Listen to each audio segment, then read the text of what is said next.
C'est un débat qui avait été entamé il y a plus d'1 an. Je veux dire, on avait mis en place une table de travail où moi, j'avais amené l'ensemble des élus à faire une démarche à leur niveau, au niveau de chaque municipalité avec le conseil municipal, parce qu'il y avait eu une demande à la fin de l'année passée, justement, de regarder l'opportunité ou de faire le débat sur le préfet au suffrage universel. À la dernière réunion de travail hier, il a été, suite à justement un tour de table, la majorité des élus ont maintenu le statu quo. Mais ce qui a été aussi décidé, c'est que c'est un débat que nous devons garder vivant, dans le sens que, avec l'évolution des choses, c'est un débat qu'on se doit de continuer à entretenir, parce que vu qu'il y a une majorité qui sont pour le statu quo, mais il y a quand même des bons arguments des autres, des gens qui voudraient un préfet à suffrage universel. Fait que je pense que la discussion va continuer dans les prochains mois, dans les prochaines années. C'est un sujet qui va rester vivant. D'accord. C'est quoi qui a amené un tel vote?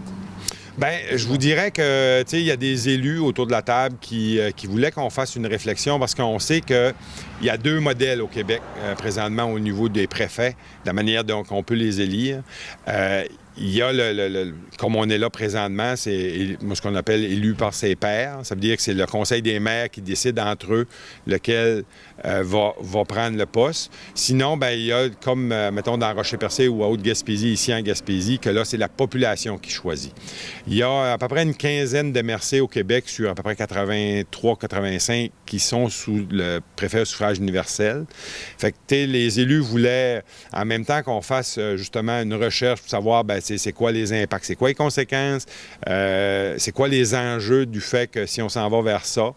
Ça fait qu'il y a eu un travail de fait, autant de la part des élus que de la part du technique, justement pour répondre aux interrogations des élus. Puis je pense que hier à soir, il y a eu un bon échange qui a permis justement d'en arriver au constat que là, présentement, la majorité des élus trouvent que ça fonctionne bien, qu'on va continuer sur ce modèle-là.